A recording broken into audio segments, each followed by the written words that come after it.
Sir ते वातावरण त्या ठिकाणचं खरंच प्रशंसनीय आहे. त्यांना सर सलाम करतो सर सगळ्यांना मी. आणि पडते एवढ्या मोठ्या धो धारा त्या वाहतात, अंगावर एवढा पाऊस पडतो, छत्र्या घेऊन सगळे अर्धे तर भिजले होते त्या छत्र्यामधून पण त्यांनी शिरोडकर साहेबांनी यांनी मोठमोठे बॅनर घेऊन सगळे कागदपत्र घेऊन त्या पावसामध्ये त्या ग्राउंडवर पोहोचले. तर त्यांचं तर पहिलं अभिनंदन त्यांचं करावं लागेल सर. त्यानंतर माझी एक अशी भावना आहे सर, एका महिन्याच्या आज जरी प्रशासनाने आपल्याला कुठला निर्णय दिला नाही तर एका महिन्याच्या नंतर आपण असं मोठं आंदोलन, आता जसा राज सरांनी आपल्याला सांगितलेलं आहे, असं मोठं आंदोलन की जसं आता हे टप्पा अनुदानावाले टप्पा घेतल्याशिवाय घेऊन हलणार नाहीत, उठणार नाही ते, आणि त्यांना ते द्यावंच लागणार आहे. तसं आपलं आंदोलन झालं पाहिजे. तिथून आपण अजिबात हालायचं नाही जोपर्यंत पेन्शन आपल्या पदरात पडत नाही तोपर्यंत हालायचं नाही सर. आता एरिया आता घरात असे घुसमटून आपण आपले हाल होत आहे सर आमचे सध्या फार.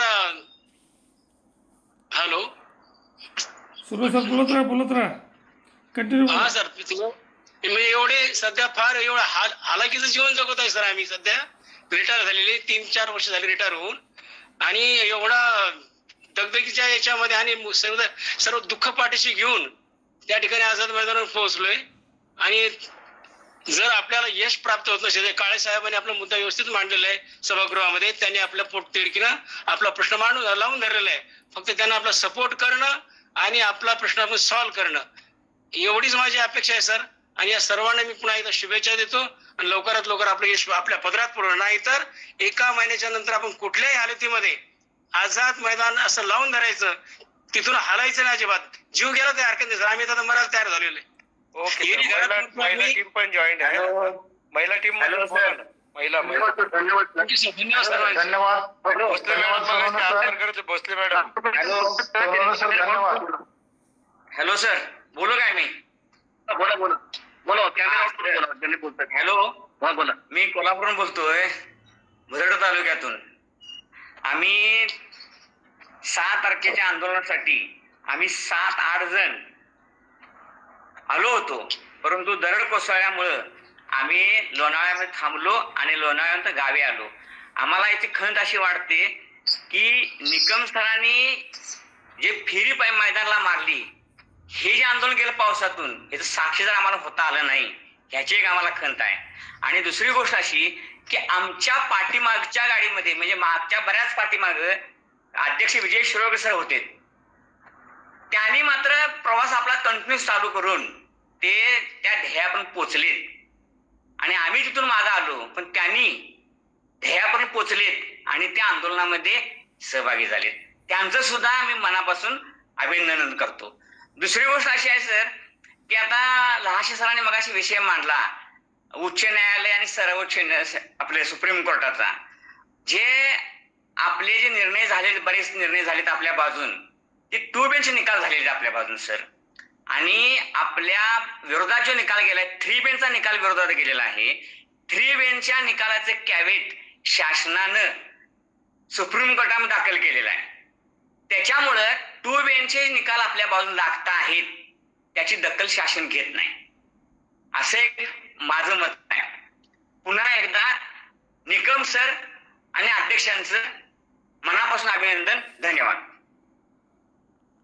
मी बोलू सर आता श्रीलंका सर 2-3 आपलं दिनांक 6 जुलै 2026 सोमवारला आझाद मैदानामध्ये झालेल्या आंदोलनात जालना जिल्ह्यातून बरीच मंडळी होती. त्यापैकी एक जण आता सोनन सर यांनी आपलं मत व्यक्त केलं. मी सुद्धा 2-3 जे महत्त्वाचे बिंदू आहेत त्यावर आपलं मत व्यक्त करत आहे.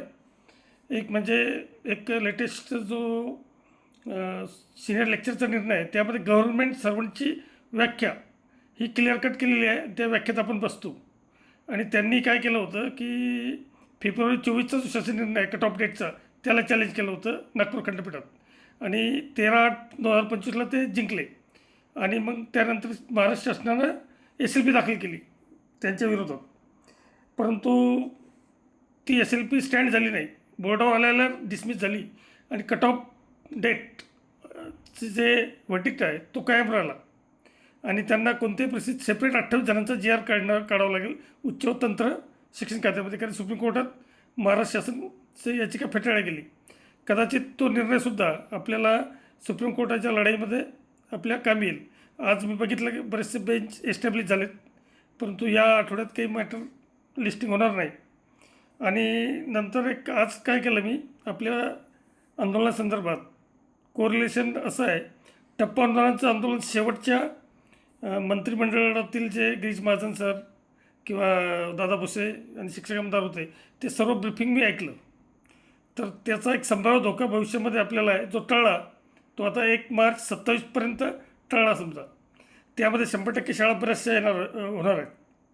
तर ती मंडळीसुद्धा आपल्याला पुढं आपल्या मॅटर जे आतापर्यंत प्रलंबित आहे वर्षानुवर्षे ते प्रलंबित आणखी होऊ शकतं. तर तो एक धोका टळला, संभाव्य धोका आपल्या ला आहे. तो त्यांनाही मिळावी त्याबद्दल नाही, परंतु आपले लोक रिटायर झालेत, काही स्वर्गवासी झालेत आणि त्यांचे कुटुंबांचे किंवा रिटायर झाले 4 वर्ष 5 वर्ष यांची भयानक हाल चालू आहे. आणि त्यासाठीच आपण भीक मागो आंदोलन जे आहे ते यशस्वी करण्याचा प्रयत्न केला. त्यामध्ये आमचे मराठवाडा विभागाचे आमदार काळेसाहेबांनी तो अतिशय पुरतिडकीने मांडला. परंतु मला असं वाटतं की कट ऑफ डेटच्या आधारे किंवा आता टप्पा देताना बऱ्याचशा टेक्निकल अडचणी त्या आंदोलनाच्या दरम्यान शेवटच्या ब्रिफिंगमध्ये जगदाळे सरांनी त्या आंदोलकांना समजून सांगितल्या. त्याच तांत्रिक बाबी आपल्याला पेन्शन योजना लागू करण्यासाठी शासन पुढे करेल, किंवा वित्त सचिव करेल किंवा मुख्य सचिव करेल किंवा विधी व न्याय विभाग करेल. शालेय शिक्षण तर काहीच करत नाही, म्हणून आपला प्रश्न कित्येक वर्षापासून प्रलंबित आहे. तर त्याचा धोका लक्षात घेता मला असं वाटतं की किमान आपण प्रत्येक अजित सरांनी सांगितल्याप्रमाणे की प्रत्येक मंत्रिमंडळाच्या बैठकीच्या पूर्वी आपण त्या संदर्भात काय पाठपुरावा झाला आपल्या बैठकींचा, किंवा दालनात सभापतीच्या दालनात होते का शिक्षण मंत्र्याच्या दालनात होते, नेमकी कुठे होते आणि काय त्यातून इनपुट आउटपुट होतं याची सतत त्याची म्हणजे फीडबॅक घेतलं पाहिजे.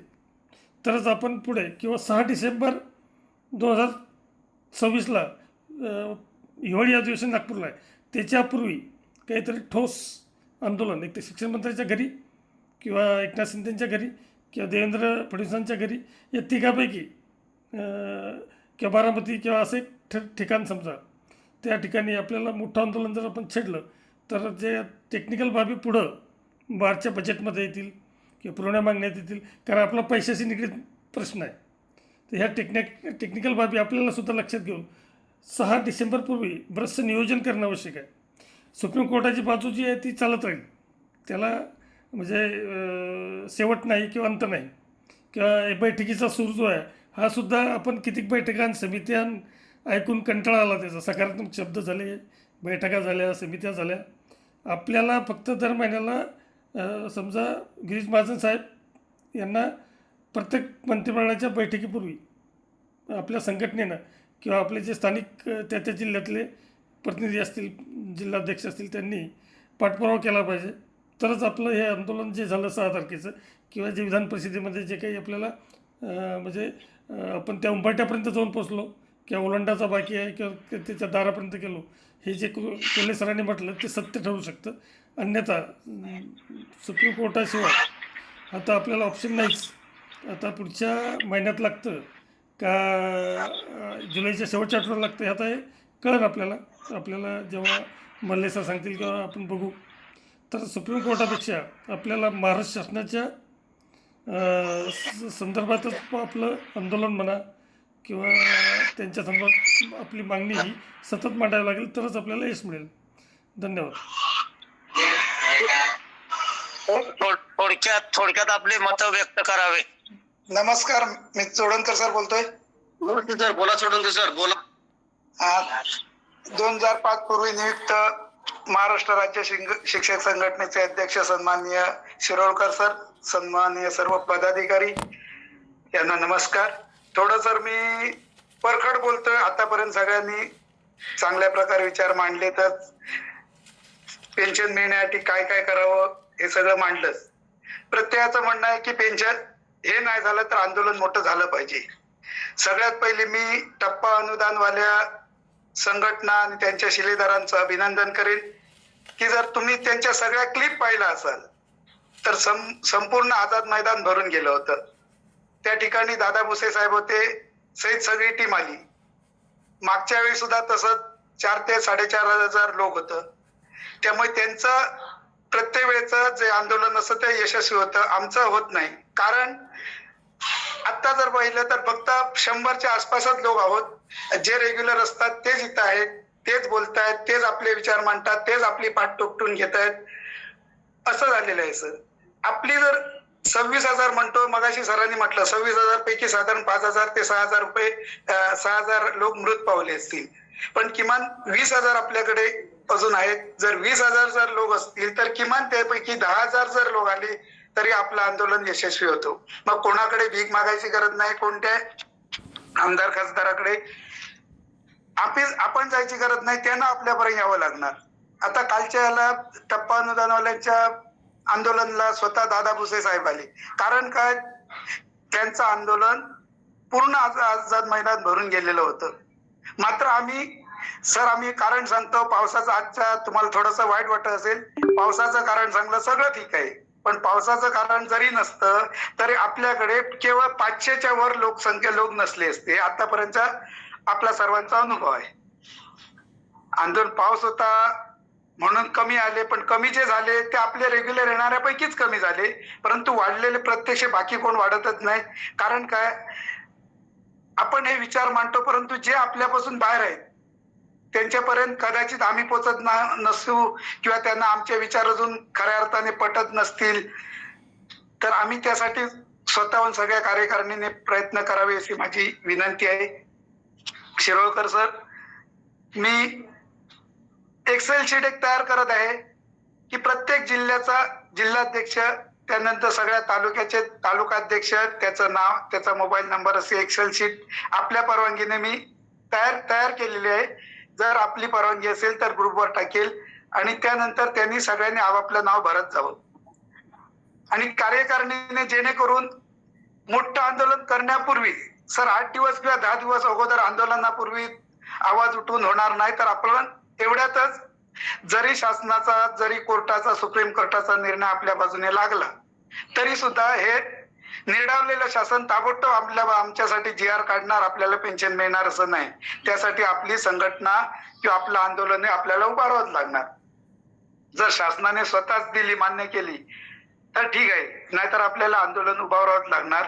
मग त्यासाठी आपण आतापासून जे तळमळीने आतापर्यंत सगळेच बोलतायत, म्हणजे एक 100-200 आपण 100 लोकच बोलतो, 100 लोकच ऐकतो आहोत, परंतु या बाहेरचे जे आहेत त्या निद्रिस्तांना जागृत करण्यासाठी प्रत्येकाने आपण वेगवेगळ्या मार्गाने प्रयत्न केले पाहिजे. जर आंदोलन मोठं झालं पाहिजे तर प्रत्येकाला समजावण्यासाठी आपल्याला काहीतरी वेगळा मार्ग उभारावा लागणार, वेगवेगळ्या मार्गाने प्रयत्न करावे लागणार.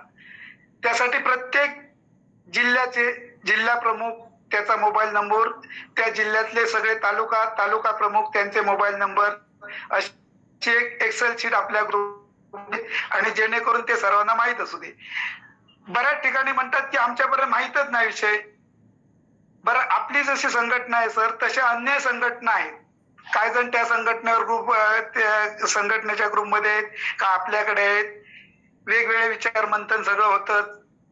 मग हे आपल्या जर असेल तर सगळ्या संघटनेच्या 2005 पूर्वीचे लोक, या संघटनेच्या सर्व लोकांना एकत्र करून एकच आपला लढा मोठा उभा करण्यासाठी आपण पहिली आधी बांधणी केली पाहिजे. आपण आमदार, खासदार हे वेगवेगळ्या मार्गाने सगळे प्रयत्नाचे आहोत शिलेदार, ते करता येतच.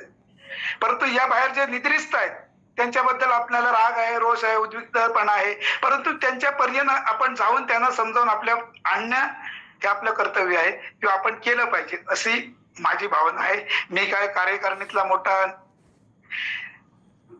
नेता नाही, परंतु माझी जी तळमळ आहे ती तळमळ आपल्या समोर मी सिंधुदुर्गाच्या वतीने मांडण्याचा प्रयत्न करतो. कारण माझ्या सिंधुदुर्गातील 107 पैकी 107 जणांची मोबाईल नंबर सहित सगळ्या डाटा माझ्याकडे आहे आणि 107 मधून मागच्या 6 जुलै 2006च्या अधिवेशन आंदोलनाला 27 जण आम्ही आणले होते. आम्ही सुद्धा प्रतिकूल परिस्थितीतून आलेलो होतो. काही जणांच्या गाड्या पुरा धडकलेल्या होत्या, आम्ही जे ट्रेनने आलो ते आलेलो होतो. त्यामुळे मला वाटतं की मोर्चे बांधणीसाठी जास्तीत जास्त आपली कार्यकारिणीने प्रयत्न करावा की आंदोलनातले आंदोलक किंवा जे शिलेदार हे आपले जास्तीत जास्त एकत्र 20,000 तरी शिलेदारांची यादी कार्यकारिणीकडे हवी किमान, आणि त्यांचे फोन नंबर आणि तशी ती विभागणी करून द्या ना. त्या मागच्या वेळी सुद्धा मी म्हटलं होतं उत्तर, दक्षिण, पूर्व, पश्चिम, मध्य महाराष्ट्र किंवा असे भाग करा किंवा आपले भाग आहेतच, तशी जबाबदारी द्या आणि जास्तीत जास्त 20,000 जणांपर्यंत आपण केलं पाहिजे. असे काहीतरी प्रयत्न व्हावे असे मी सर्व कार्यकारिणीच्या नेत्यांना विनंती करतो. माझे 2 शब्द थांबवतो. जय हिंद, जय भारत. बरोबर आहे सरांचं. धन्यवाद सर, खूप छान मतं मांडली. मला भगिनीतून द्या, कोणाला तरी मला भगिनीतून परत. सरांची आयडिया बरोबर आहे.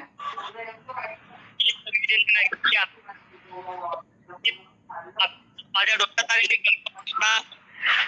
Hello sir. हा बोला मॅडम, बोला. हा, चोडणकर सरांनी मुद्दा सांगितला तो अगदी बरोबर आहे सर. आणि तालुका पण काही पातळीवरती मुद्दे मांडा.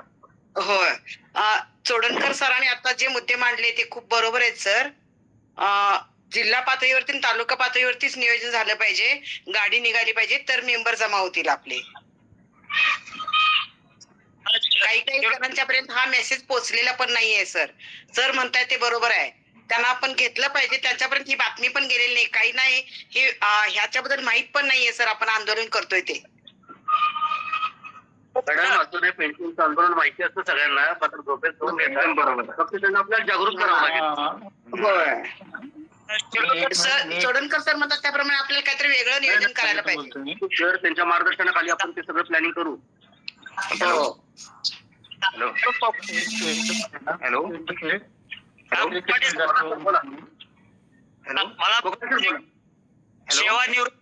सेवानिवृत्त झालेल्या बांधवांना एक वेळेस तुम्ही हाक मारा, सर्व सेवानिवृत्त बांधव येतील आणि त्यांच्या मार्फत बाबा यांचा काय प्रश्न आम्हाला पगार आहे त्यांचा अजून चाललंय, परंतु ही सेवानिवृत्त झालेल्या बांधवांचं काय करायचं जरी घेऊन गेलं तर 100% सेवानिवृत्त झालेले बांधव आझाद मैदानाकडे आपल्या येतील. डोक्यात आलेली सर हा गैरसमज व्यक्त केलात आपण. सर, काही जण आहात, तुम्ही आहात म्हणजे सगळे आहेत असे नाही. कित्येक सेवानिवृत्त आहेत ते अजून बाहेरही पडत नाही, कारण त्यांना माहिती आहे नाही किंवा हे आहे. त्यामुळे तुमची टीम आहे नक्कीच 100% ते असतात, हे बरोबर आहे. परंतु सगळेच जिल्ह्यातले राज्यातले 100% येतात असं गैरसमजाला जाऊ नका कोणी. मी स्पष्ट थोडंसं बोलतोय. त्यासाठी रिटायर झालेले शिक्षक आहेत, कर्मचारी, त्यांचा एक ग्रुप करा आणि तुम्ही तिकडे सगळे एकत्र येण्याचा प्रयत्न करा की. हो, आता आम्ही येतोय, तुम्ही त्यांना सर बघा. खरोखर रिटायर झालेली माणसं घरात बसून बोलतात आणि मैदानावर कोण येत नाही आणि तिथं संख्या होत नाही, त्यामुळे काही करता येत नाही. रिटायर झालेल्या माणसांना वेळ आहे, सगळेच आहे, कुणी असं काय म्हणजे अगदी हे नाहीये, तरी सुद्धा मैदानात येणं, तिथं संख्या दाखवणं खूप गरजेचं आहे.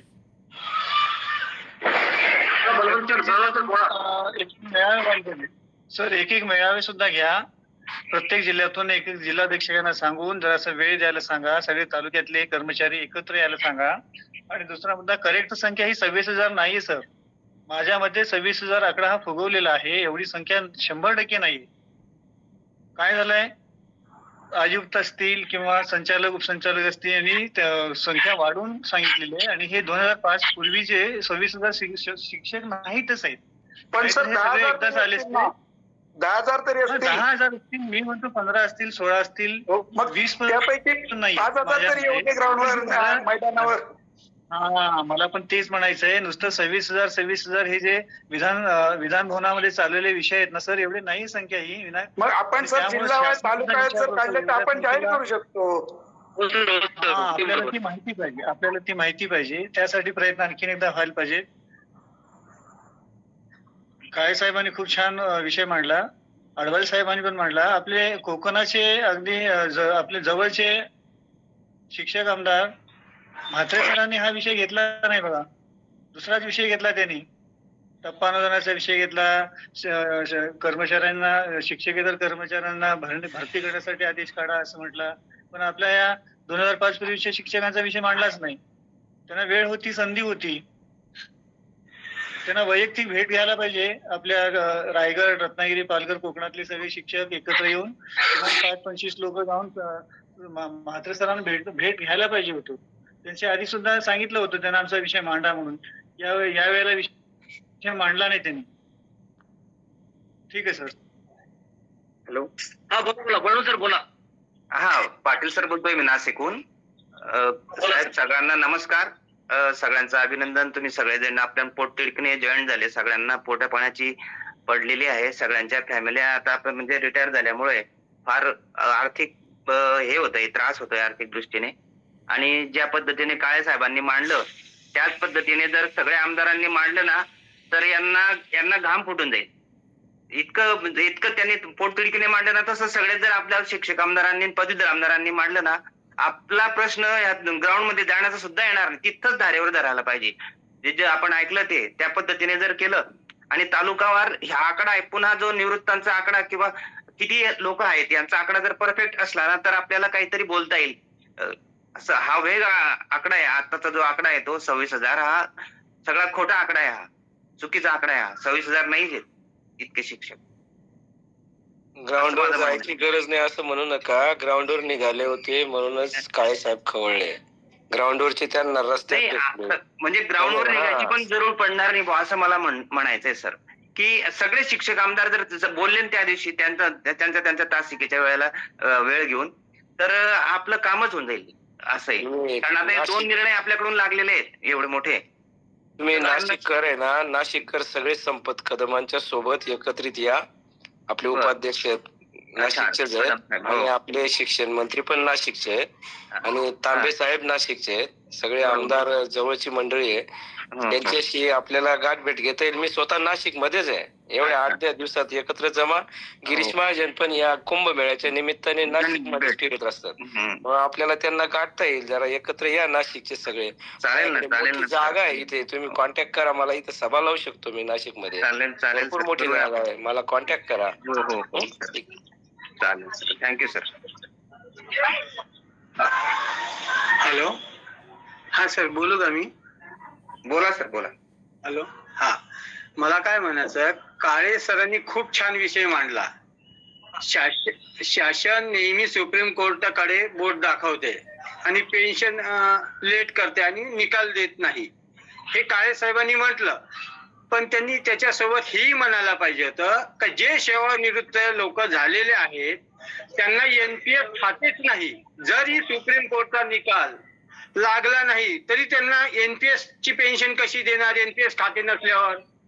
सेवानिवृत्त लोकांचे एनपीएस खाते नाही आणि ते जर सेवानिवृत्त झाले आणि सुप्रीम कोर्टचा निकाल जरी विरोधात गेला, सरकारकडून गेला, तर त्यांना कोणतीच पेन्शन नाही का 20 वर्ष सेवा करून?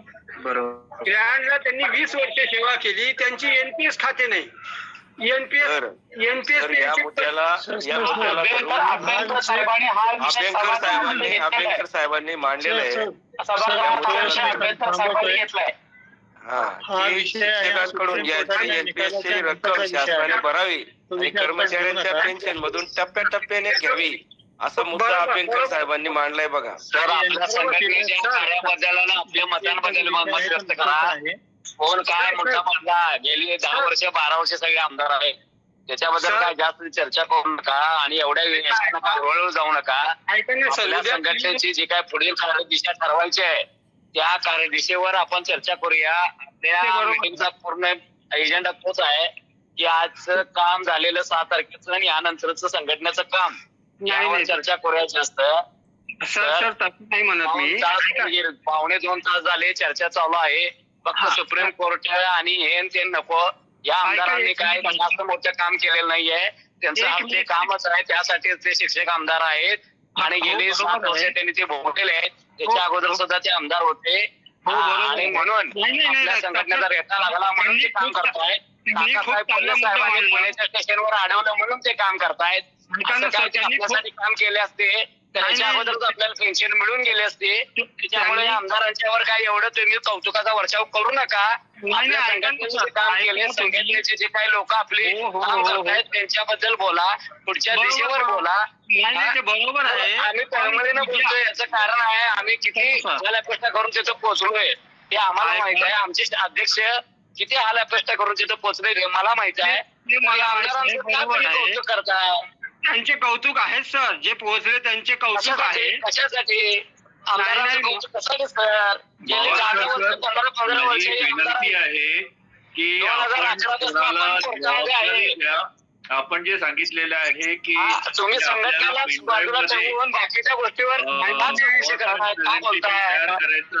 आपलं पुढचं काम काल असावं, आपल्याला जामनेरला जायचं, आपल्याला जळगावला जायचं आहे, आपल्याला गिरीश महाजन साहेबांना भेटायचं आहे, त्या विषयावर बोला. अध्यक्ष साहेब त्याच्यासाठी काय रणनीती नाही आखलेली, त्याचं काहीतरी ऐकूया आपण. आपण ऐकतोय सर. हे बघा सर, त्या सगळ्यांना एकच मुद्दा सांगा तुम्ही. 2 तास झाले. त्या सगळ्यांना एकच मुद्दा सांगा. कांबळे सर म्हणतात ते बरोबर आहे. विषयावर बोलू नका. विषयाला अध्यक्ष घेऊन महोदय चला, बोला बरोबर. सर, 2.25 तास झाले. ऐका ना सर, त्या सगळ्यांना अध्यक्ष एकच महोदय, बोला मुद्दा आता तुम्ही. सांगा, एकच मुद्दा सांगा. आज कोणतीच पेन्शन मिळत नाही, रिटायरमेंटला मरायचं का त्यांनी? होय साहेब, त्यासाठीच आपण काम करतोय. तुमच्यासाठीच भीक मागू आंदोलन केलेलं आहे. तुमच्यासाठी तिथे धडका मारलेला 100-200 पोलीस पळत आलेले. तुमच्यासाठी सगळं केलंय, आमच्यासाठी सगळं केलंय. फक्त पुढे काय करायचं आहे अध्यक्ष सांगणार आहे, हे ऐकून घ्या. ऐका, शासन सुप्रीम कोर्टाची बाब सांगते ना. सुप्रीम कोर्टाचा विषय काढू नका. तुम्हाला सांगतो, अध्यक्षाला आपल्याला सांगितलेलं आहे, मुझे तुम साथ दो मैं तुम्हें पेन्शन दूंगा. एवढ्याच व्यक्तीवर काम करा सर, 100% आपल्याला पेन्शन मिळेल. बाकीच्या मुद्द्यावर चर्चा व्हायला नको. ज्यांनी काम केले आहे पेन्शनसाठी त्यांना माझा कोटी कोटी अभिवादन आहे, प्रणाम आहे, संघटनेच्या वतीनं सुद्धा आहे. परंतु आपण आता आपल्या अध्यक्षांचं ऐकूया, पुढील रणनीती ठरवूया. कार्याध्यक्ष आहेत, महासचिव आहेत, त्यांचं थोडंसं ऐकूया. झालेलं ठीक आहे, काम केलं म्हणून आपण काय लगेच मोठं झालेलो नाही. आपल्याला अजून भरपूर काम करायचं आहे. जोपर्यंत पेन्शन तळागाळातल्या प्रत्येक व्यक्तीला अगदी मयत झालेल्या कुटुंबाला मिळत नाही तोपर्यंत अजित साहेब इथं काम करणार आहेत. त्या कामासाठी आपण सर्वजण त्यांना साथ देणं गरजेचं आहे. काही उद्या कधीही हाक मारू देत, आपण त्यांना साथ देऊया. एवढंच या निमित्तानं मी बोलेन. जर थोडस काय माझ्याकडे वाकडं तिकडे गेलं असेल दिलगिरी व्यक्त करतो, परंतु अध्यक्षांचं ऐका. शासनाला हा मुद्दा करायलाच पाहिजे. काय यांनी काय खायचं? करणार शासनाने सगळ्याला माहिती आहे. शासनालाच आपल्याला चुकी दिल्या, शासनानेच आपल्याला मान्यता दिल्या, शासनानेच आपल्याला अप्रूव्हल दिले, शासनानेच टप्पाळून दिले, शासनानेच सगळं दिले, शासनाला सगळं माहिती आहे. फक्त आपल्या संघटनेच्या वतीनं जोरदार धडका मारूया. विधान भवन पडण्याची ताकद आपल्यामध्ये आहे. ती ताकद तुम्ही प्रत्येकामध्ये जागृत करा. आमरण उपोषणाचा इशारा महासचिव साहेबांनी दिलेला आहे, त्यावर आपण बोलूया. जोपर्यंत आमरण उपोषण करताना मी स्वतः तिथे पेट्रोलचा टँक घेऊन तिथं स्वतःवर पेट्रोल ओतून घ्यायला तयार आहे. या विचार कोण बोलायचं असेल तर बोलूया. आणि या सरकारला पेन्शनचा जी आर त्याच दिवशी पेट्रोल आपल्याला शासनाचा जी आर नाही येईल. हे सुप्रीम कोर्ट वगैरे मी काय मान्य करत नाही. सगळं झूट आहे, सगळं झूट आहे. तिकडे आपल्याला हाच प्रश्न शासनाला करायला पाहिजे. तुम्ही सुप्रीम कोर्ट यांनी काय खायचं? निकाल शासनच करणार हो सर, शासनच करणार. फक्त आपल्याला काम केलं पाहिजे. शासनाला व्हायला पाहिजे. सुप्रीम कोर्टचा निकाल लागत पण यांनी काय खायचं? अहो सर, आता त्या काय तो प्रश्न सगळाच नाही. आम्ही पण चाचणी असलो तर उद्या येणार आहे. सुपाता चाचणी येणार आहे. पावणे 2 तास होऊन गेलेत, पावणे 2 तास. पुढील रणनीती आपण ऐकूया. 100% तात्काळ विचार करावा म्हणून तर आपण प्रयत्न करत आहोत. त्यांना कोणतीच पेन्शन मिळत नाही. जे आंदोलनामध्ये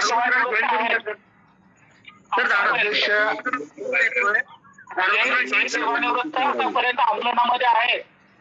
सेवानिवृत्तांना माझी नम्रतेची विनंती आहे. सेवानिवृत्तापैकी ते सेवानिवृत्त आतापर्यंत झालेल्या सगळ्या आंदोलनामध्ये आहे. त्यांना त्याची कल्पना आहे की आपल्या सेवानिवृत्त बांधवांची अवस्था दयनीय आहे. त्यासाठी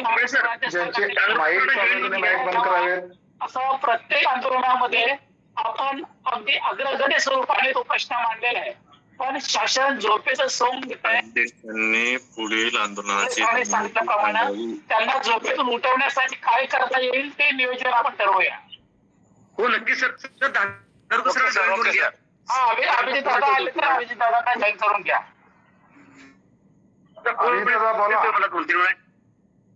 त्यांना जॉईन करून घ्या सर. नाही सर, त्यांनी काय अजून माझ्याकडे रिक्वेस्ट आला नाही. परत एकदा करायला हवा. तर पूर्ण होतो मला 2 वेळामध्ये. बरं मी फोन करून घेतो त्याला. चालेल. मला 1-2 मिनिटं बोलण्याची संधी मिळेल का? हा बोला बोला सर. मुख्य टीम आहे मुंबईची. लाशे सर वेलकम, बोला. मुख्य टीम आहे मुंबईची. लाशे सर नमस्कार, बोला. नक्कीच. आपल्या संघटनेचे जय हनुमान आहेत. आपल्या संघटनेचे जय हनुमान. जय हनुमान. पावणे 2 तासापासून आपली सर्वांची चर्चा शांतपणे ऐकतोय. त्याच्यात बराच आपला ओहापोह झाला, काहींचा उद्रेकही झाला बोलण्याच्या बाबतीत. पण ठीक आहे, ते साहजिकच आहे, स्वाभाविक आहे, ते होणं पण गरजेचं आहे. त्याच्यातूनच आपली संघटना अजून पुढे जाऊ शकते. एक मला फक्त विषय एवढाच मांडायचा होता की आपण आंदोलनाच्या दिवशी जे आम्ही प्रत्यक्ष ग्राउंडवर होतो त्या दिवशी आम्ही 3 जणांचं डेलिगेशनसाठी नावं दिली होती. एक मुख्यमंत्री महोदय, उपमुख्यमंत्री महोदय आणि मला वाटतं एक गिरीश महाजन सरांचं, देशमुख सर आणि मी स्वतः तिथे जाऊन आम्ही डेलिगेशनसाठी नावं दिली होती. मुख्यमंत्री महोदयांची भेटेलच याची शाश्वती नसते. मग आम्ही भुसे साहेब मिळाले तर तेही चालतील, पण त्यांच्याकडे आपल्याला एक उत्तर मिळतं ते सगळ्यांना परमनंट माहितीये, पुन्हा ते विचारत नाही. अनोकर सरांना ऍडमिट करून घेतले आहे मीटिंगला. Okay thank you. ओके. दुसरं एक की ज्या वेळेस गिरीश महाजन सर मैदानात आझाद मैदानावर आले होते त्यावेळेला ते प्रत्यक्ष आपल्याकडे येणार नव्हते, कारण आपला मेसेज त्यांच्यापर्यंत पोहोचला नव्हता असं कळलं होतं. पण योगायोगाने तिथे ते आले, दुसऱ्या आंदोलनात आले होते, ती खबर मला मिळाली त्यानंतर. आणि मला सांगायची बाब म्हणजे एवढं की मी त्यांच्या मतदारसंघातला आहे. त्यांच्या जामनेर गावापासून माझं गाव 15 किलोमीटर अंतरावर आहे. मी तिथला माझं मूळ गाव ते आहे, त्यामुळे मी त्यांना परिचित आहे. प्रत्यक्ष जास्त अशी ओळख नसली तरी पण माझ्या गावातील अनेक प्रतिष्ठित लोक त्यांच्याशी रोज बोलणारे आहेत. आणि मी त्या काळात एक कडू सर मला आपले नागपूरचे ते मला म्हणाले की आडबाले सर आले, जाऊया का तिकडे, त्यांना घेऊन येऊया आपण. म्हटलं चला जाऊया. मग तेवढ्यात त्यांच्यासोबत पाठीमागेच लगेच आपल्याला गिरीश महाजन सर भेटले. मग म्हटलं आपण त्यांच्यासाठी पण प्रयत्न करू. मी माझ्या जळगावचा कोण भेटतोय का अजून त्यासाठी प्रयत्न केला, तर मला वाटतं शांताराम पाटील हे जे अध्यक्ष आहेत जळगावचे आपले, ते मला तिथे भेटले. सर आपण जाऊया, आपण प्रयत्न करूया, आले तर आपल्यासाठी ते योग्यच ठरेल. मग आम्ही त्या दिवशी तिथं गर्दीमध्ये अगदी पोलिसांना धक्काबुक्की करून मध्ये घुसलो 2 जण, शांताराम पाटील सर आणि मी. आणि आम्ही त्यांना एक रिक्वेस्ट केली, सर आमचं पण आंदोलन आहे, तुम्ही आमच्या आंदोलनात यायला पाहिजे. म्हणजे तुमचं कुठलं आंदोलन आहे? म्हटलं जुन्या पेन्शन. मग ते जी पोलीस लोक जी होती त्यांच्या संरक्षण हे, तर त्यांना सांगितलं सर आपल्याला निघायचंय, नाशिकला जायचं. आणि खरोखर त्यांनी पण भाषणात सांगितलं होतं की त्यांना नाशिकची जबाबदारी होती, 10 कोटीचा अंदाज होता, त्यामुळे तिथलं त्यांना नियोजन करण्यासाठी जायचं होतं तात्काळ. पण तरी पण त्यांना थांबवलं नाही. मला या आंदोलनात 5 मिनिटात जायचं आहे आणि आमच्या रिक्वेस्टला मान घेऊन ते तिथं आले. त्यात मला खूप मोठा आनंद वाटला. आणि दुसरी गोष्ट, आपल्याला त्यांच्यापर्यंत आत्ताही पोहोचायचं असेल आणि पोहोचायचंच आहे आपल्याला, कारण ते आपला सर्व प्रश्न मुख्यमंत्र्यांपर्यंत पोहोचवण्यासाठी तो एक खूप जवळचा मार्ग आहे. मी माझ्या वतीने एवढ्या वेळ ऐकत होतो की कोण जळगाव जिल्ह्यातून माझ्या सोबतीला कोणी स्वतःहून पुढाकार घेणारा कोणी भेटतोय का, पण कोणी तसं काही बोललं नाही. तरी मी माझ्या परीने प्रयत्न करतो की आपण जे त्यांनी सांगितल्याप्रमाणे एक फाईल रेडी केलं आणि त्यांना आपले पुरावे सादर करायचे असतील तर मी पुढच्या 8-15 दिवसात एक आपली मिटिंग त्यांच्या प्रत्यक्ष होम ग्राउंडवर जामनेरला असू देत किंवा मुंबईला त्यांनी आपल्याला वेळ दिला तरी ती लावण्याचा मी माझ्या परीने देशमुख सरांना सोबत घेऊन 100% प्रयत्न करेन, एवढे मी आश्वासन देतो.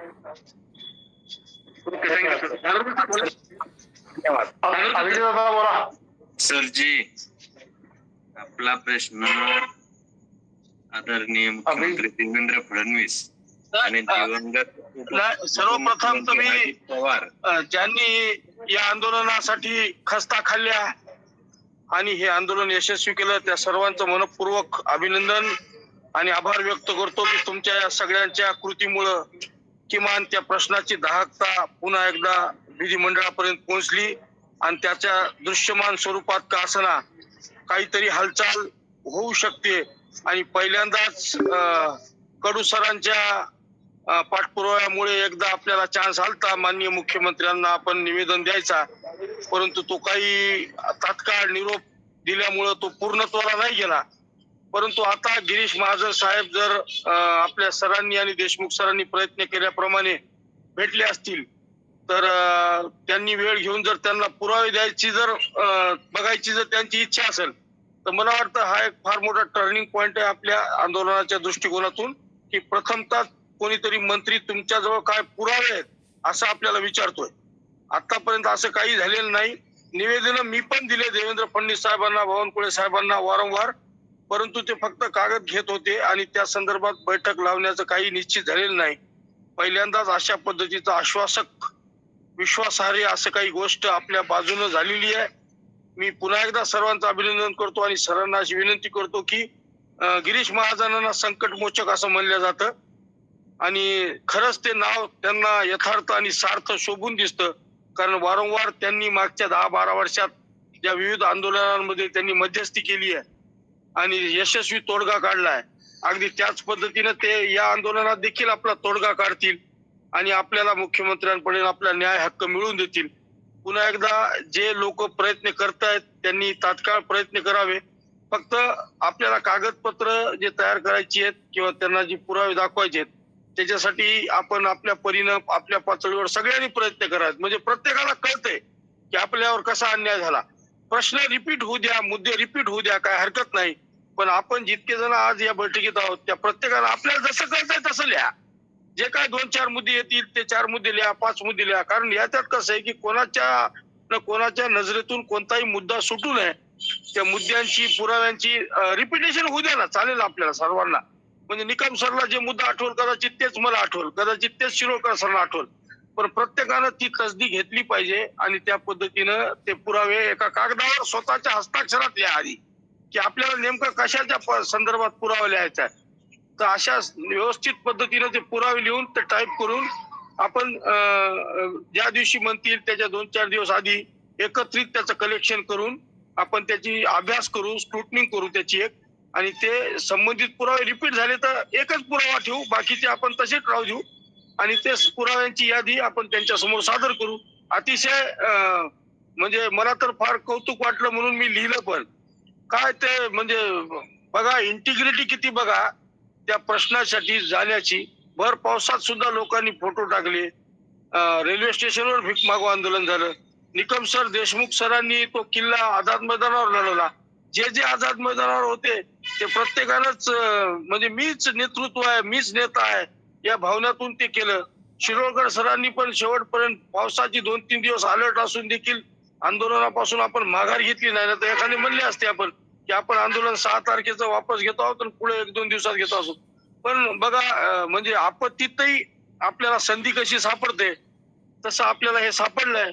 पुन्हा एकदा आता सरांनी म्हणल्याप्रमाणे त्यांनी गिरीश महाजन साहेबांची भेट घ्यावी, त्यांना सांगावं की साहेब आपल्याला संकटमोचक म्हणलं जातं. जे वाक्य म्हणजे जो शब्दाचं वर्णन आपल्या प्रणव मुखर्जींना केलं जात होतं ट्रबल शूटर, तेच महाराष्ट्रामध्ये गिरीश महाजनांना म्हणलं जातं. चांगली गोष्ट आहे, त्यांनी जर आपले पुरावे बघितले तर त्यांच्याही लक्षात येईल की किती पद्धतीने अन्याय होत आहे. आपल्याजवळ पुरावे आहेतच सर्वांजवळ काही ना काही. आपण नक्की यासाठी प्रयत्न करू. पुन्हा एकदा या सर्वांचे आपण जे हजर होतात त्या सर्वांचं अभिनंदन करतो आणि आपण जे काही मार्गदर्शन कराल ते मी पुन्हा एकदा ऐकायला तयार आहे. धन्यवाद. धन्यवाद दानोरकर सर. या सगळ्या मीटिंग मधून तुमच्याही बोलण्यातून जो कीन मुद्दा आलेला आहे तो म्हणजे असा आहे की सगळ्यांकडून पुराव्यांचा डेटा आणि त्याचं एडिटेशन आणि फायनल पीडीएफ म्हणजे आपल्याला पॉवर पॉइंट प्रेझेंटेशन करता येईल अशा प्रकारचं पीडीएफ पेनड्राईव्ह मध्ये आपण बनवूया आणि लासे सर आणि आपली टीम अशा मदतीने आपण गिरीश महाजनांना ते पॉवर पॉइंट प्रेझेंटेशनच देऊया. व्यक्ती खरंच ट्रबल शूटरच आहे, संकटमोचक हनुमान म्हणून त्यांच्यावर दृढ विश्वास आहे मुख्यमंत्री साहेबांचा. त्यांचं ऐकतात ते, कारण त्यांचं कामच तसं आहे. म्हणून त्यांच्या माध्यमातून खरोखर हा विषय या मीटिंग मध्ये आता एवढा घुसळला गेला, त्याचं जे लोणी आहे ना ते अतिशय सॉलिड पुराव्यांची पॉवर पॉइंट प्रेझेंटेशन आपल्याला आपली आयटी टीम तयार करावी लागेल. आयटी टीम कडे डेटा जाईल, आयटी टीम त्याचं स्क्रुटिनाइज करेल, एडिटेशन होईल आणि फायनल असं पीडीएफ तयार होईल की महाराष्ट्रात कुठल्याही वृत्तपत्रकाने संपादकाने जरी पाहिलं तरी त्याला आवाज उठवावा लागेल की नाही, हे लोक रास्त आहेत, यांची मागणी खरी आहे.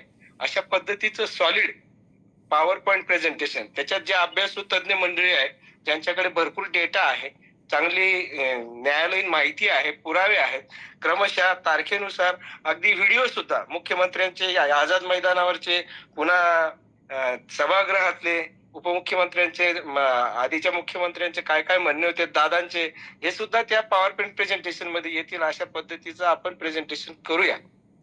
आपले अध्यक्ष यात नक्कीच लक्ष घालते, आपली आयटी टीम त्यासाठी बनेल. ओके सर अर्धा मिनिट फक्त सर, अर्धा मिनिटच बोलतोय फक्त मी. आपली प्रत्येकाची जी ऑर्डर आहे ना त्या ऑर्डर वरती ऍक्ट 1977 दिलेला आहे, तर त्या ऍक्ट बद्दल थोडी प्रत्येकाने माहिती घेऊन काय ते पुरावे द्यायचे त्याच्यात द्यावेत अशी विनंती.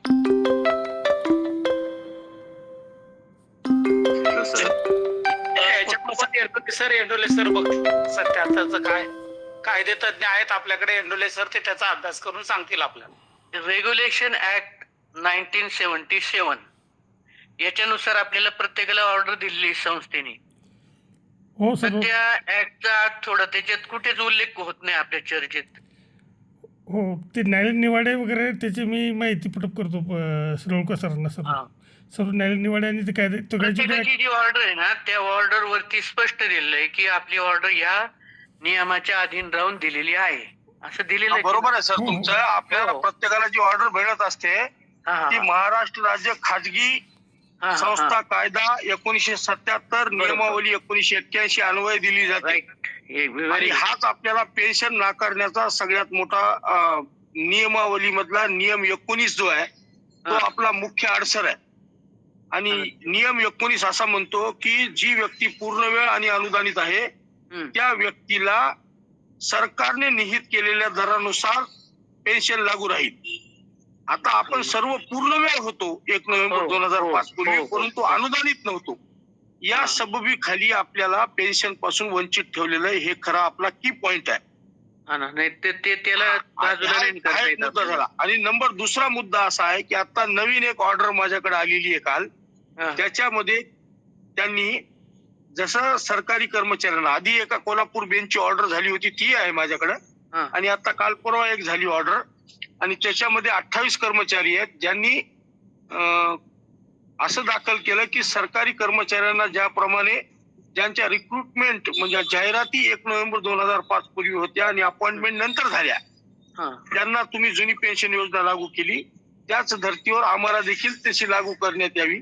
त्या 28 जणांच्या बाजूनं हायकोर्टाने निर्णय दिला होता. त्याच्या विरोधात सरकारने काहीच केलं नाही.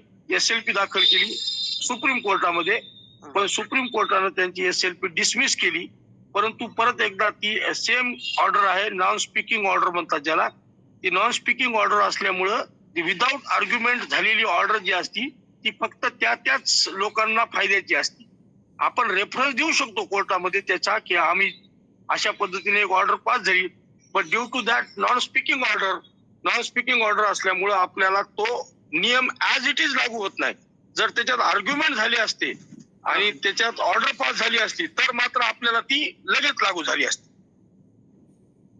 Thank you sir. थँक्यू. विषय रणनीतीच्या बाबतीत बोलावं असं मला वाटतं. आता वेळ झालेला आहे. धाराशिव.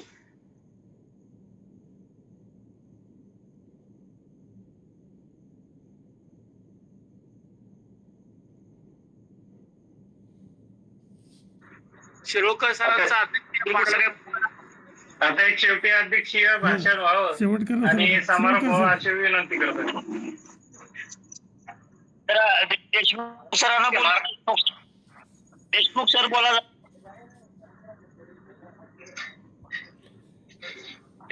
शिरोळकर सर आहेत, सरांना बोलायला. ते अध्यक्ष मार्गदर्शन करा.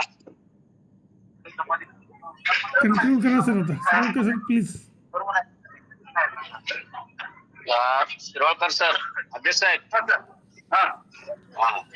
समारोपाच्या येण्याच्या पूर्वी परत एकदा सहसचिव म्हणून सर्व आझाद मैदानावर सर्व गाजवलेल्या क्रांतिकारी आपल्या शिक्षक आणि शिक्षकेतर बांधवांना शुभेच्छा देतो, त्यांना धन्यवाद देतो. अशाच पद्धतीनं या संघटनेच्या पाठीमागे आपण सर्वांनी उभं राहावं.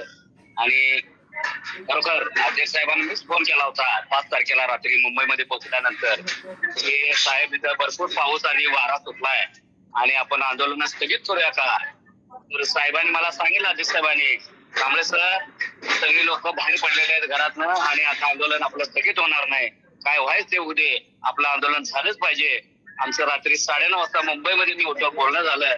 आणि शिरोळकर सर हे रात्री लोणीच्या ठिकाणी कुठेतरी अडकलेले होते आणि अशा पद्धतीचा अध्यक्ष आपल्याला लाभलेला आहे. या अध्यक्षाचं संघटनेच्या वतीनं तमाम महाराष्ट्रातल्या पेन्शनग्रस्त लोकांच्या वतीनं हार्दिक हार्दिक अभिनंदन, त्यांना शुभेच्छा देतो आणि तुम्हाला सर्वांना शुभेच्छा देऊन थांबतो.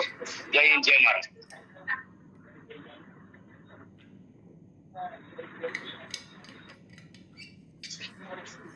धन्यवाद सर. अजून कोण बोलणार आहे?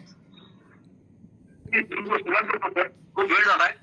महाराष्ट्र राज्य पेन्शन शिक्षक कर्मचारी संघटना, या संघटनेचे मुख्य आधारस्तंभ आपले अध्यक्ष प्राध्यापक निकम सर, आपले धडाडीचे मुंबई विभागाचे सातत्याने आंदोलनामध्ये अग्रेसर असणारे, नुकतेच नाही पण त्याच्या शेवट करणारे संघटनेचे सचिव आदरणीय भास्कर देशमुख सर, उपाध्यक्ष आदरणीय प्राध्यापक संपत कदम सर, आपले राज्य समन्वयक प्राध्यापक अभिजित धानोरकर सर, सहसचिव Sunil Kamble sir, Late sir, Gajanan Endole sir, Todankar sir, Kokate sir, सर्व जिल्ह्याचे जिल्हाध्यक्ष, तालुकाध्यक्ष आणि उपस्थित बंधवडी भगिनी लोक.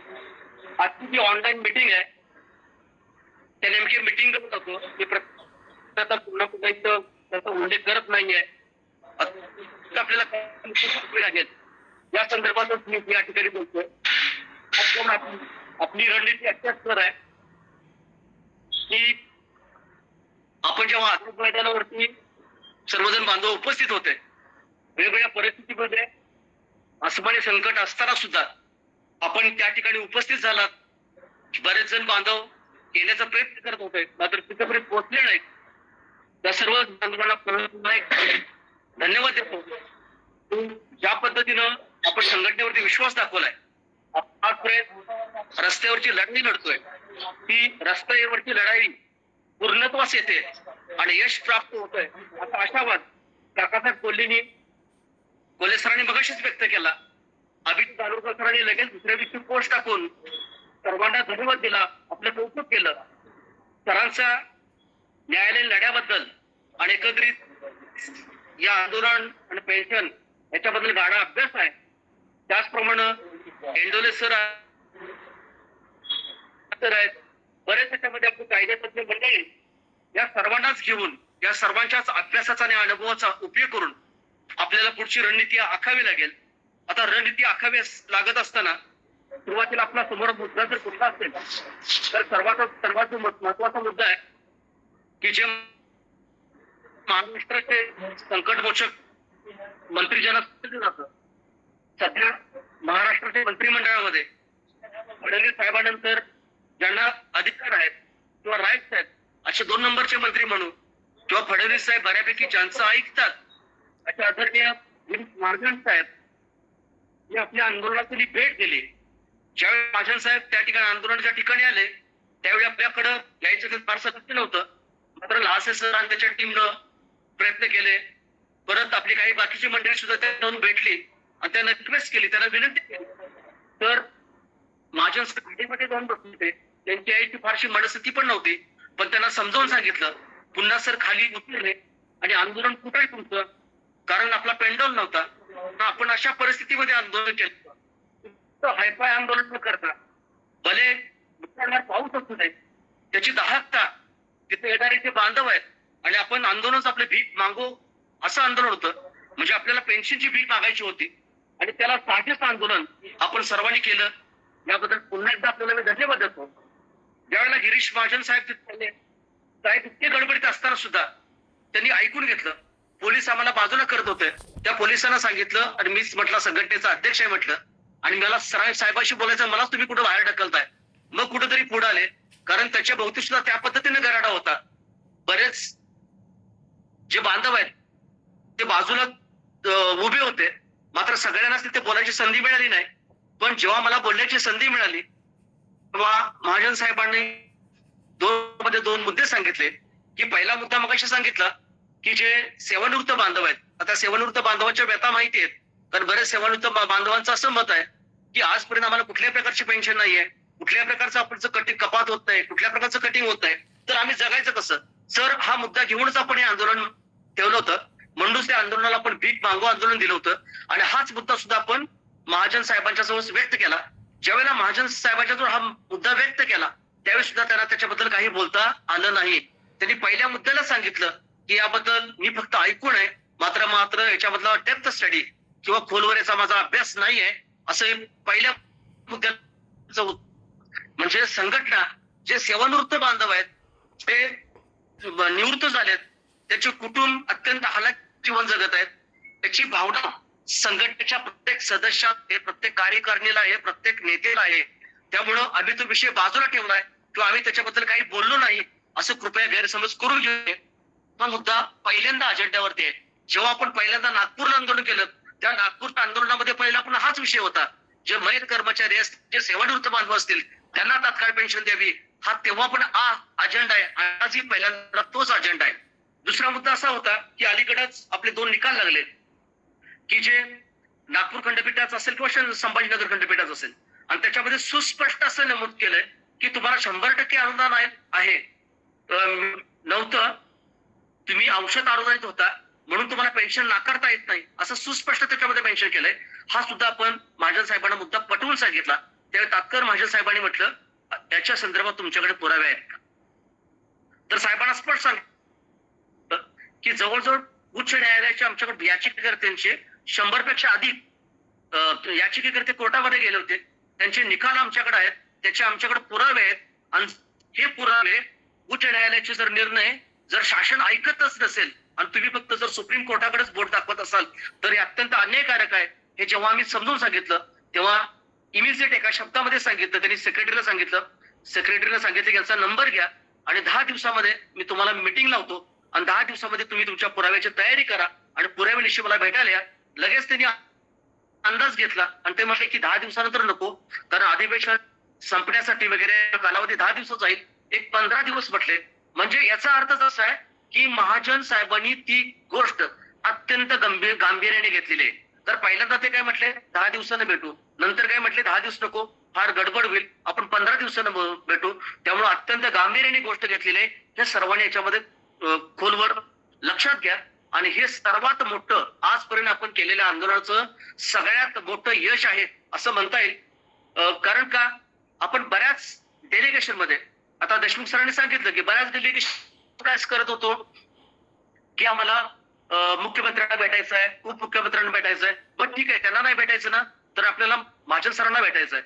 पण ज्यावेळी महाजन साहेबांना भेटायचं आहे हा मुद्दा जेव्हा मी पोलीस स्टेशन मध्ये जाऊन सांगत होतो त्यावेळी पोलीस म्हणायचे तुमचा विषय महाजन साहेबांच्या खात्याशी निगडीत नाही, त्यांचा आणि तुमचा संबंध काय, त्यामुळे आम्हाला त्यांची भेट होता म्हणजे होऊ देणार नाही.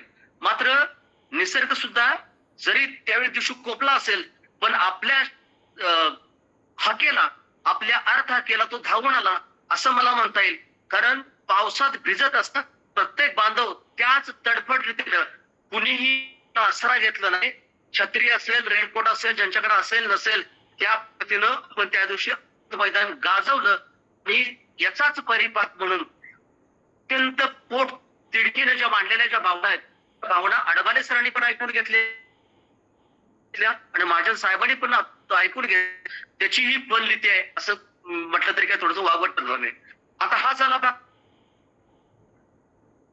पहिला जो आपला मुद्दा आहे. बऱ्याच जणांनी आता सांगितलं, आता सातारच्या भागाच्या लोणंद सरांनी सांगितलं की अशा पद्धतीने प्लॅनिंग करू. ठीक आहे सर, आपल्याला तशा पद्धतीने प्लॅनिंग करायचं आहे.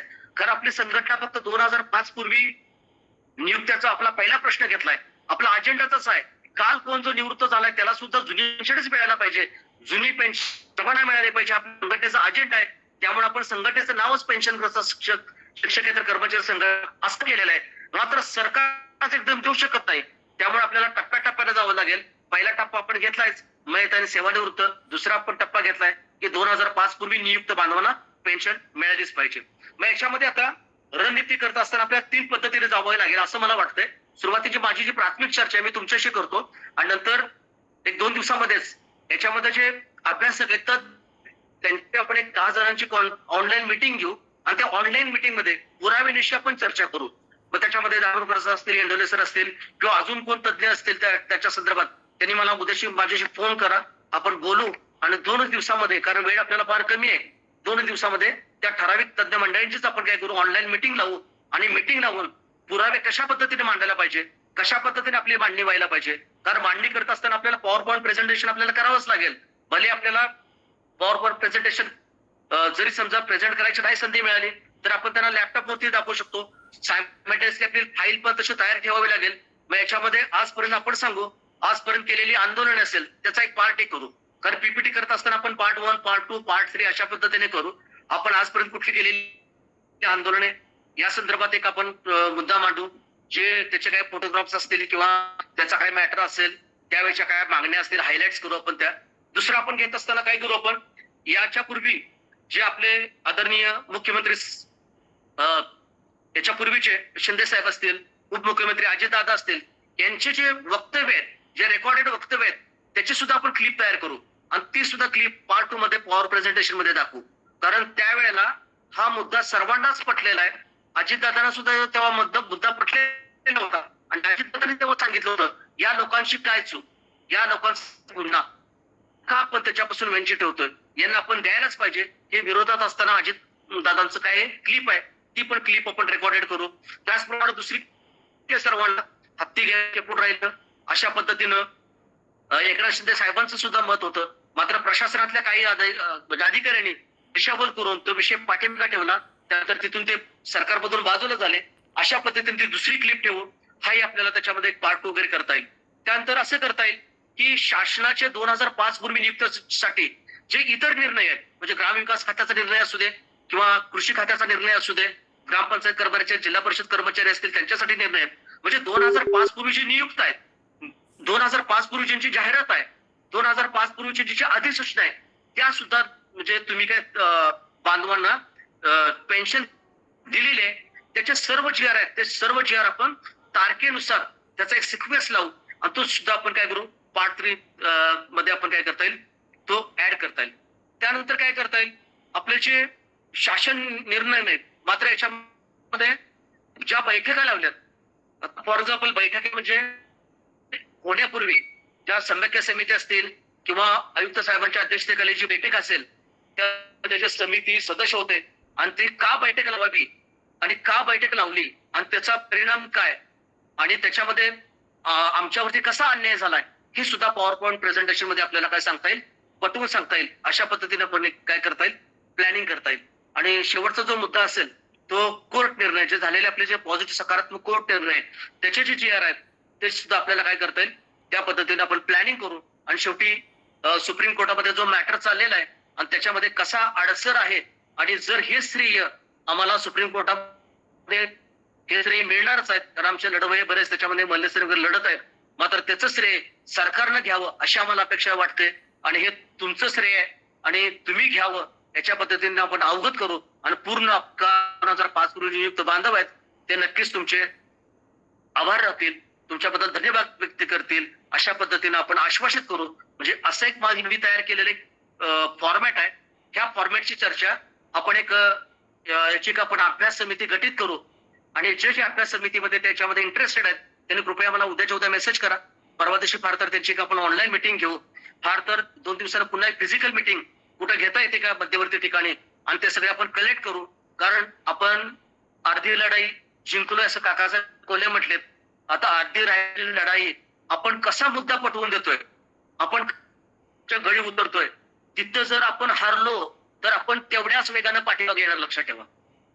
तिथं जर आपण जिंकलो तर कदाचित त्या ठिकाणी सुद्धा आपल्याला निर्णय होऊ शकतो. एवढी ताकद आपल्या त्या अभ्यासामध्ये पुरावे येणार आहे त्याच्यामध्ये असली पाहिजे आणि आपण ती निश्चितपणे पूर्ण करूया आणि सर्वांनीच ज्यांच्याकडे जे पुरावे आहेत ते मला पर्सनल करा किंवा माझ्याशी बोला. देशमुख सर आहेत, निकम सर आहेत, सुनील सर आहेत, यांच्याशी तुम्ही बोला. ज्यांना शक्य होत आहे त्यांच्याशी तुम्ही कॉन्टॅक्ट करा आणि आम्ही सगळे एकत्र बोलू. त्या पद्धतीने आपण सामोरे जाऊया आणि नक्कीच 2005 पूर्वी या वर्षाच्या अखेरपर्यंत एक चांगलीच बातमी सगळ्यांना देऊया. अशा पद्धतीने मी तुम्हाला आश्वासित करतो आणि या ठिकाणी थांबतो. धन्यवाद. धन्यवाद सर, अध्यक्ष शिरोडकर सर. खूप छान, मस्त. माझ्या डोळ्यासमोर फिरलंय, एकदम सॉलिड सर, सॉलिड.